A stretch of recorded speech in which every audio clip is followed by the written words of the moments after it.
నమస్కారం. ఈరోజు ప్రధానంగా ఇలా కాంగ్రెస్ పార్టీ, భారతీయ జనతా పార్టీ ఈ రెండు పార్టీలు కూడా ఒక అవగాహనతోటి కుట్రపూరితమైనటువంటి వ్యవహారం చేస్తూ బీఆర్ఎస్ని బలహీనపరచాలనేటటువంటి ఒక ప్రయత్నం చేస్తూ ఉన్నారు. ఆ ప్రయత్నంలో భాగంగా ఈ రెండు పార్టీల నాయకులు మాట్లాడుతున్నటువంటి మాటలు చూస్తే నిజంగా దయ్యాలు వేదాలు వల్లిస్తే ఎట్లా ఉంటుందో దానికి నిజంగా ఎగ్జాంపుల్లా కనబడతా ఉన్నారు.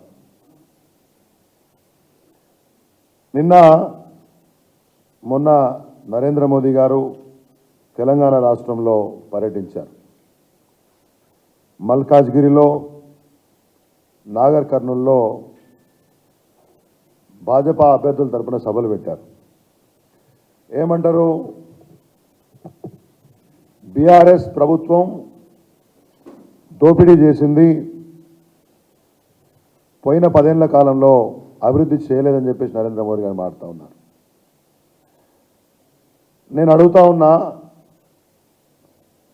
మా ప్రభుత్వం దోపిడీ చేసినట్లయితే, మా ప్రభుత్వం అభివృద్ధి చేయకపోతే, మా ప్రభుత్వంలో మా పార్టీలో ఎంపీలుగా ఎమ్మెల్యేలుగా ఉన్నటువంటి యొక్క నాయకులను, వ్యక్తులను మరి వాళ్ళు దోపిడీదారులే అయి ఉంటే ఎందుకు నీ పక్కన భారత ప్రధానిగా వాళ్ళని నిల్చోబెట్టుకొని ఓట్లు వేయమని ప్రజలను అడుగుతున్నావో చెప్పాల్సిన అవసరం ఉంది. ఇంతకంటే ఆత్మహీనమైనటువంటి మాటలు ఉంటాయా అనేది ఇవాళ బీజేపీ ప్రశ్నించుకోవాలి. తెలంగాణలో అభివృద్ధి శూన్యమని చెప్తున్నారు. ఇదే మోదీ గారు పార్లమెంటులో చంద్రబాబు నాయుడుకు వ్యతిరేకంగా మాట్లాడాల్సి వచ్చినప్పుడు తెలంగాణ రాష్ట్రంలో కేసీఆర్ గారు తెలంగాణను అభివృద్ధి పదాన తీసుకుపోతా ఉన్నారు, బ్రహ్మాండంగా పనిచేస్తున్నారని మెచ్చుకున్నారు. తెలంగాణ రాష్ట్రంలో మిషన్ భగీరథ ప్రారంభోత్సవానికి వచ్చినప్పుడు, మెట్రో ప్రారంభోత్సవానికి వచ్చినప్పుడు కేసీఆర్ ప్రభుత్వం బ్రహ్మాండంగా పనిచేస్తుందనే విషయాన్ని చెప్పారు. ఇవాళ మాది దోపిడీ ప్రభుత్వం అని మాట్లాడుతూ ఉన్నారు. ఇదేం ద్వంద్వనీతో బీజేపీ చెప్పాల్సిన అవసరం ఉంది. నిన్న కిషన్ రెడ్డి గారు మాట్లాడుతూ ఉన్నారు, దొంగల పాలన పోతుంది అనుకున్నాం, గజ దొంగల పాలన వచ్చిందని కామెంట్ చేస్తూ ఉన్నారు. నేను అడుగుతా ఉన్నా, కిషన్ రెడ్డి గారు, ఎవరు దొంగలు? ఒకవేళ మా పార్టీలో ఉన్న వాళ్ళందరూ దొంగలు అయి ఉంటే మరి ఆ దొంగల ఇంటి ముందు రోజు పోయి నైట్ వాచ్మెన్ ఉద్యోగం ఎందుకు చేస్తూ ఉన్నావు? తెల్లారుజామున వాళ్ళు లేవకముందే వాళ్ళ ఇంటికి పోయి నా పార్టీలో జాయిన్గా నేను 24 గంటల ముందే గడవక ముందే సంవత్సరాల తరబడి మా పార్టీలో బీజేపీలో పనిచేసినటువంటి యొక్క నాయకుల గొంతు నొక్కి వాళ్ళ జీవితాలను కాలరాసి వాళ్ళ శ్రమను అమ్ముకొని నేను మీకు పార్టీ టికెట్లు ఇస్తాను, ఎంపీ టికెట్లు ఇస్తానని ఎందుకు బీఆర్ఎస్ పార్టీ నాయకుల ఇంటి ముందు నైట్ వాచ్మెన్ ఉద్యోగం చేసి పొద్దున్నే వాళ్ళ ఇళ్ళకి పోతున్నావు? మరి వాళ్ళు దొంగలై ఉంటే ఇవాళ నీ పార్టీ తరఫున, బీజేపీ తరఫున దొంగలకు పార్లమెంట్ టికెట్లు ఇచ్చినావా చెప్పాల్సిన అవసరం ఉంది అనే విషయాన్ని నేను కిషన్ రెడ్డి గారికి చెప్తా ఉన్నాను. ఎట్లా ఆదిలాబాద్లో గోడం నగేష్, జైరాబాద్లో బీబీ పాటిల్, ఇవాళ వరంగల్లో ఆరు రమేష్ ఇంకా డిక్లేర్ చేస్తారని చెప్తున్నారు. మహబూబ్ నగర్లో పోతుగంటి రాములు గారి కొడుక్కి, నల్గొండలో సైదిరెడ్డికి, అందరికీ బీఆర్ఎస్ పార్టీ తరఫు నుంచి వచ్చిన వాళ్ళకే టికెట్లు ఇచ్చినావు కదా, మరి వాళ్ళు దొంగలని ప్రజల ముందు డిక్లేర్ చేస్తున్నావా చెప్పాల్సిన అవసరం ఉంది. నీతి మాలిన మాటలు, సిగ్గుమాలిన రాజకీయాలకు కేర్ ఆఫ్గా భారతీయ జనతా పార్టీ తయారు చేస్తున్నావు కదా, బీఆర్ఎస్ పార్టీని దొంగల పార్టీ అంటావా? ఇవాళ దొంగలు ఎవరు? మరి వాళ్ళు దొంగలైతే టికెట్లు ఎట్లు ఇస్తున్నావు? ఇదే నల్గొండలో ఎంపీ టికెట్ ఇచ్చిన సైదిరెడ్డికి గిరిజనుల యొక్క భూములు గుంజుకున్నాడని ఇవాళ కార్యకర్తలను ఆ రోజున పంపిస్తే వాళ్ళందరినీ ఆ రోజు కొట్లాటలైతే వాళ్ళందరూ జైళ్ళకు పోయినారు. ఆ రోజు బీజేపీలో ఉన్నటువంటి నల్గొండ జిల్లా కార్యకర్తలు, రాష్ట్ర వ్యాప్తంగా ఉన్న కార్యకర్తలు పోయి దెబ్బలు తిని జైల్లో నిలబడుతున్నారు. వాళ్ళందరికీ ఏమని చెప్తావు? మరి వాళ్ళని దొంగలు అంటావా? ఇవాళ వచ్చినోడు దొంగ అంటావా? దొంగలకు టికెట్లు ఇస్తున్నటువంటి నీవు మరి నిన్నేమనాలో చెప్పాల్సిన అవసరం ఉంది. కాబట్టి నోరుంది కదా అని ఇష్టం వచ్చినట్టు మాట్లాడితే, ఎవరు మాట్లాడాలనుకుంటే అధికారంలో ఉన్నాం కాబట్టి ఏమైనా నడుస్తుంది, కేంద్రంలో ఉంది అనుకుంటే చిల్లదనే విషయాన్ని గమనించాలి. మీకు అసలు బీఆర్ఎస్ పార్టీ మీద మాట్లాడే నైతిక అర్హత ఉందని అడుగుతా ఉన్నాను. నీ పార్లమెంట్ సెగ్మెంట్లో ఒక్క బీజేపీ అభ్యర్థి గెలవడు. ఏ ముఖం పెట్టుకొని వాళ్ళ ఏం పనిచేసినావని సికింద్రాబాద్ పార్లమెంటుకు మమ్మల్ని తిడుతున్నావు, మళ్ళీ పోటీ చేసి గెలుస్తున్నట్టున్నావు. అసెంబ్లీ ఎన్నికలలో ఎవరు గెలవకున్నా పర్వాలేదు, నేను మాత్రం గెలవాలనే స్వార్థపూరిత రాజకీయం చేసే నీవు బీఆర్ఎస్ పార్టీని దొంగల పార్టీ అంటే ప్రజలు నవ్వుతారు. నీ పార్టీ కార్యకర్తలు కూడా మీ యొక్క ఈ శ్రమ నమ్ముకునే అవినీతి రాజకీయం పట్ల అసహించుకుంటారనే విషయాన్ని మీరు గమనించాలని చెప్పేసి కూడా నేను మీ కిషన్ రెడ్డి గారికి, బీజేపీ నాయకులకు నేను చెప్తా ఉన్నాను. ఇవాళ తెలంగాణ రాష్ట్రంలో అభివృద్ధి జరగలేదని చెప్తున్నారు మోదీ గారు. అదే మాట కిషన్ రెడ్డి గారు చెప్తా ఉన్నారు. అదే మాట ఆ మల్కాజ్గిరిలో పోటీ చేసిన ఆయన చెప్తా ఉన్నాడు. ఇప్పుడే ఆట మొదలైంది, కవిత గారిని అరెస్ట్ చేసినాం, మా దమ్మెందో చూపిస్తున్నాం. సిగ్గుందని అడుగుతా ఉన్నాను. దళితుల భూములు దోచుకున్నటువంటి దొంగ ఈటల రాజేందర్ బీఆర్ఎస్ పార్టీని తిడతావు, దమ్మేందో చూపిస్తా అంటావు. నీ దమ్మేందో హుజరాబాద్ ప్రజలు చీగొట్టే, నీ దమ్మేందో గజ్వేల్ ప్రజలు చీపొమ్మంటే అర్థం కాలేదా? బ్లాక్మెయిల్ రాజకీయాలతోటి మల్కాజ్గిరిలో సీటు సంపాదించి మళ్ళీ మమ్మల్ని తిడతావా? కొద్దిగా ఆత్మగౌరవం ఉందా అని ప్రశ్నిస్తా ఉన్నాను. ఇవాళ కుటుంబాల గురించి మాట్లాడుతూ ఉన్నారు. ఈ కుటుంబం ఆ కుటుంబం. మరి నాగర్ కర్నూలులో పోతుగంటి రాములు ఎంపీ గారి కొడుక్కి టికెట్ ఇస్తే అది కుటుంబ రాజకీయం కాదా? రాత్రికి రాత్రి మూటలు పట్టుకొని వస్తే టికెట్లు ఇస్తే అది ధన రాజకీయం కాదా? మీకు మమ్మల్ని విమర్శించేటటువంటి యొక్క నైతిక అర్హత ఎక్కడుందని చెప్పేసి నేను అడుగుతా ఉన్నాను. ఎస్సీ ఎస్టీలను ఉద్ధరించామని చెప్తా ఉన్నారు ప్రధానమంత్రి గారు, కిషన్ రెడ్డి గారు. ఒక్క ఆదివాసీ బిడ్డ ఆదిలాబాద్లో గెలిస్తే ఆయన కనీసం ఒక సహాయ మంత్రి పదవి ఇవ్వలేదు. ఈసారి గెలిస్తే మళ్ళీ ఖచ్చితంగా ఇవ్వాల్సి వస్తుందని ఈసారి ఎంపీ టికెట్ నిరాకరించారు స్వయం బాపురావు గారికి. ఎన్నడన్నా ఒక ఆదివాసీ బిడ్డ ఎంపీ అని గౌరవించారా? అనేక సార్లు ఆయన మీడియాలో మాట్లాడాడు. నీకు మాత్రం టికెట్లు కావాలి, మీకు డబ్బాలు కొట్టే వాళ్ళకి టికెట్లు కావాలి. ఒక ఆదివాసీ బిడ్డ ఏం పాపం చేశాడని టికెట్ ఇవ్వకుండా, ఎందుకంటే మంత్రి పదవి ఇవ్వాల్సి వస్తుంది కాబట్టి. ఇటువంటి నీతిమాలిన రాజకీయాలు మీరు చేస్తూ మేము ఎస్టీలను బాగు చేశామని చెప్తా ఉన్నారు. ఇవాళ మాదిగా ఎస్సీ వర్గీకరణ పేరుతోటి ఇవాళ మాదిగలను మోసం చేస్తూ ఉన్నారు. అది టీవీ సీరియల్ లాగా కొనసాగుతూనే ఉంటుంది, కమిటీలు వేస్తూనే ఉంటారు. 10 ఏళ్ళు అయింది ఇప్పటికి మీ ప్రభుత్వం వచ్చి. వెంకయ్యనాయుడు గారితో పరేడ్ గ్రౌండ్లో మీటింగ్ పెట్టించినారు, మాదిగల వర్గీకరణ చేస్తామని. వెంకయ్యనాయుడు గారు పోయినారు, మీ ప్రభుత్వం వచ్చి 10 సంవత్సరాలు అయిపోయింది. మందకృష్ణ మాదిగ గారు ప్రధానమంత్రి గారు ఎద మీద ఛాతీ మీద తలబెట్టి ఏడ్చి సంవత్సరం దాటిపోయింది, ఇంకా దాంట్లో ఏమీ ఒక్క అడుగు ముందుకు పడలేదు. మీరు మాదిగలను బాగు చేస్తామని చెప్తారు. దళిత బంధు పథకం పెట్టినటువంటి మహానుభావుడు కేసీఆర్ గారు ఆర్థికంగా దళితులను ముందుకు తీసుకురావాలని చెప్పి పథకం పెట్టినటువంటి ఒక ముఖ్యమంత్రి కేసీఆర్ గారు. నేను ఛాలెంజ్ చేస్తా ఉన్నా, మీరు మాదిగలను దళితులను బాగు చేసే వాళ్ళైతే మీ మేనిఫెస్టోలో ఈ పార్లమెంట్ ఎన్నికల్లో గెలిస్తే దేశమంతా దళిత బంధును అమలు చేస్తామని చెప్పేసి హామీ ఇవ్వండి. వర్గీకరణ అవుతుంది, అవుతుందేమో మీ యొక్క చిత్తశుద్ధి మీద దేశ ప్రజలకు నమ్మకం లేదు. కానీ దళిత బంధును దేశమంతా అమలు చేసి మరి దళితులను బాగు చేసే శక్తి మీ దగ్గర ఉందా? మరి ప్రూవ్ చేసుకోవాల్సిన అవసరం ఉంది.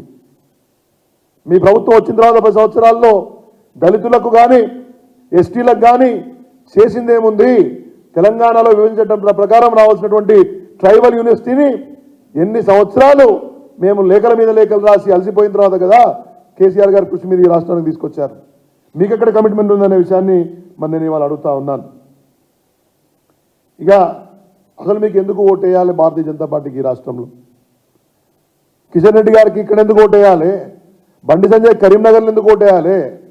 అరవింద్కు నిజామాబాద్లో ఎందుకు ఓటేయాలి? పసుపు బోర్డు వరకే మిగిలిపోయింది. కరీంనగర్లో తట్టడు మట్టి ఎత్తిపోయలేదు దేని గురించి కూడా.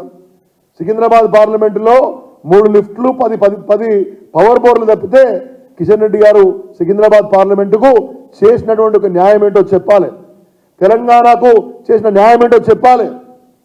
విభజన చట్టంలోని అంశాలను రైల్వే కార్కోచ్ ఫ్యాక్టరీ నుంచి మొదలుపెట్టి అనేక అంశాల వరకు ఎందుకు ఇవ్వలేదో చెప్పకుండా ఏ ముఖం పట్టుకొని తెలంగాణ రాష్ట్రంలో మాకు వే ఉంది, మాకే ఓట్లు ఇస్తామంటున్నారు, అసెంబ్లీకి అయితే ఏమంటున్నారు కానీ పార్లమెంట్కి వేస్తామంటున్నారు, మా ముఖాలు చూసి ఓటేయద్దు, మోడీ గారి ముఖం చూసి ఓటేయండి.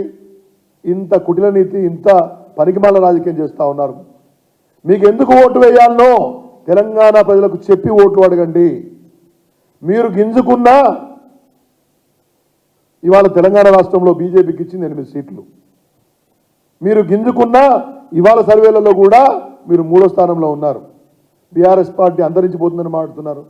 39 మంది ఎమ్మెల్యేలు ఉన్నారు, 20కి పైగా ఎమ్మెల్సీలు ఉన్నారు, పంచాయతీ నుంచి పార్లమెంట్ దాకా మాకు సభ్యులు ఉన్నారు.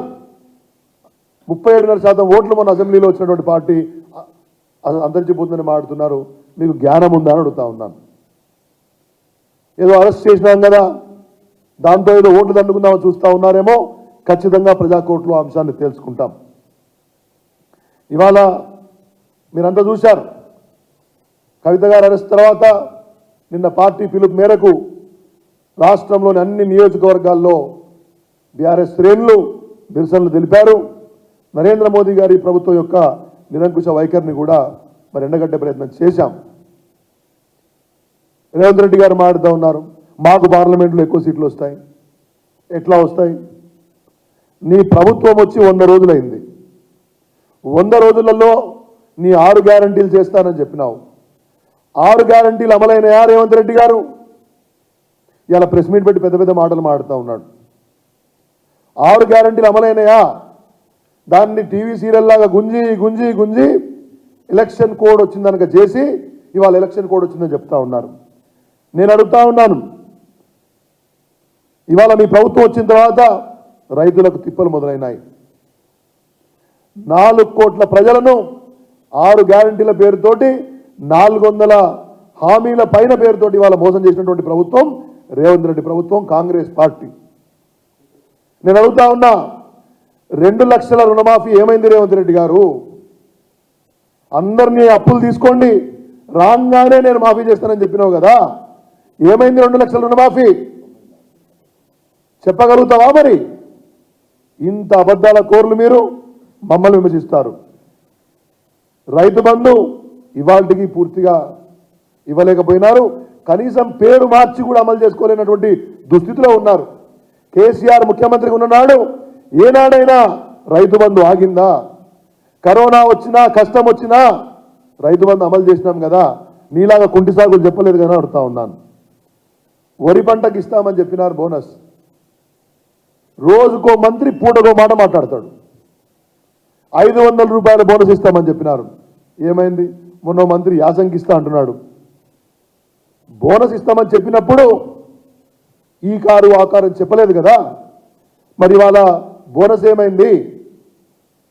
ప్రతి మహిళకు 2500 రూపాయలు ఇస్తామని చెప్పారు.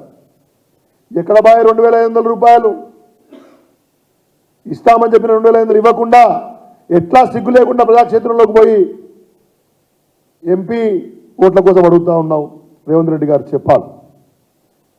3 నెలలైంది, పెన్షన్లు పెంచుతానన్నావు 4000 రూపాయలకు, ఎక్కడ పోయిందని అడుగుతా ఉన్నాను.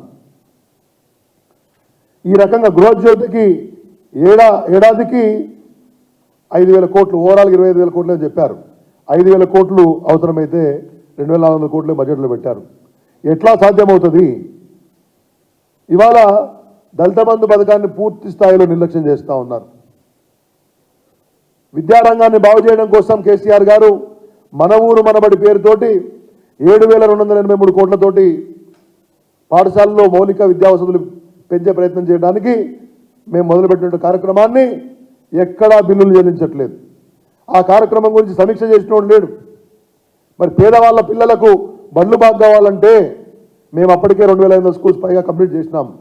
ఎక్కడికక్కడ పనులు ఆగిపోయి ఉన్నాయి. ఎందుకు ఒక్కసారి కూడా మరి ప్రభుత్వ విద్యను బాగు చేస్తామన్నటువంటి కేసీఆర్ రేవంత్ రెడ్డి గారి ప్రభుత్వం ఎందుకు మన ఊరు మనబడిని నిర్లక్ష్యం చేస్తుందని చెప్పాల్సిన అవసరం ఉంది. కాళేశ్వరం ప్రాజెక్టులో ఒక దగ్గర ఒక బ్యారేజ్లో చిన్న సమస్య వస్తే మొత్తంగా ఇవాళ పక్కన పెట్టి రైతుల పంటలు ఎండిపోవడానికి ఇవాళ రేవంత్ రెడ్డి ప్రభుత్వం కారణమవుతా ఉంది. ఈ రకంగా ఇవాళ గ్రామాల్లో పోయిన 10 సంవత్సరాల్లో ఎప్పుడూ కరెంటు కోతలు లేవు, పంటలు ఎండిపోలే, మోటార్లు గాలిపోలే. ఇవాళ నీ ప్రభుత్వం వచ్చిన తర్వాత మళ్ళీ రైతులకు కడగండ్లు వస్తూ ఉన్నాయి. కేసీఆర్ గారి ప్రభుత్వం ఉన్నప్పుడు రైతులు సంతోషంగా వాళ్ళ పనులు చేసుకున్నారు. పండిన ప్రతి పంట గింజను కొన్నాం, 15 రోజులు డబ్బులు చెల్లించాం. నీ ప్రభుత్వంలో ఏం జరుగుతుందో ఎవడికి తెలియట్లేదు. ఇవన్నీ కాకుండా మాటలు మాత్రం పొద్దున్న లేస్తే ఘనంగా మాట్లాడడం, కేసీఆర్ గారిని తిట్టడం, పైశాచికానందాన్ని పొందే విధంగా మాట్లాడడం. రేవంత్ రెడ్డి గారు మమ్మల్ని తిట్టు పర్వాలేదు, మేము పడతాం, ప్రజాక్షేత్రంలో పోరాడతాం. నీది బీజేపీ ఫెవికాల్ బంధం ఏందో ప్రజలకు అర్థమైంది. దాన్ని కూడా రోజు ప్రజలు అర్థం చేసుకుంటున్నారు. ప్రజాక్షేత్రంలో చెప్తాం. మమ్మల్ని తిడితే తిట్టు కానీ రైతులను నష్టపరచకు, కాళేశ్వరాన్ని కష్టపెట్టకు, పేదవాళ్ళకు పడుగులు కొట్టకు, కరెంటు బంద్ చేసి కంపెనీల యొక్క భవితర్యాన్ని ఆగం చేయకు. పెద్ద పెద్ద మాటలు చెప్పినంత మాత్రాన పనులు కావు, క్షేత్రంలో కార్యాచరణ ఉండాలి. కాబట్టి ఈ రెండు పార్టీలకు కూడా రేపొద్దున పార్లమెంట్ ఎలక్షన్స్లో తెలంగాణ ప్రజలు బుద్ధి చెప్తారు, కర్రు గాల్చి వాదపెడతారనే విషయాన్ని కూడా నేను మీ ద్వారా తెలియజేస్తూ, మాటలు ఘనం చేతలు శూన్యంగా ఈ యొక్క రెండు పార్టీల యొక్క వ్యవహార శైలి ఉంది అనే విషయాన్ని గమనించాలని చెప్పేసి కూడా కోరుతూ, పార్లమెంట్ ఎన్నికల్లో ఖచ్చితంగా భారత రాష్ట్ర సమితి రాష్ట్రం మొత్తంలో పోయిన 10 సంవత్సరాల్లో మేము చేసినటువంటి ఒక డెవలప్మెంట్ని ప్రజల ముందుకు తీసుకెళ్తాం. భారతీయ జనతా పార్టీ కుట్ల నీతిని ఎండగడతాం. పోయిన 10 సంవత్సరాల్లో మీరు చేసినటువంటి తెలంగాణ పట్ల నిర్లక్ష్యాన్ని, సహాయ నిరాకరణను ప్రజలకు చెప్తాం. ఇవాళ కాంగ్రెస్ అబద్ధాలను ప్రజల ముందుకు తీసుకుపోతాం, ప్రజలను చైతన్యవంతపరుస్తాం. ఖచ్చితంగా తెలంగాణ రాష్ట్రంలో అత్యధిక సీట్లు సాధిస్తాం. ధన్యవాదాలు. ఎనీథింగ్ యాగనా?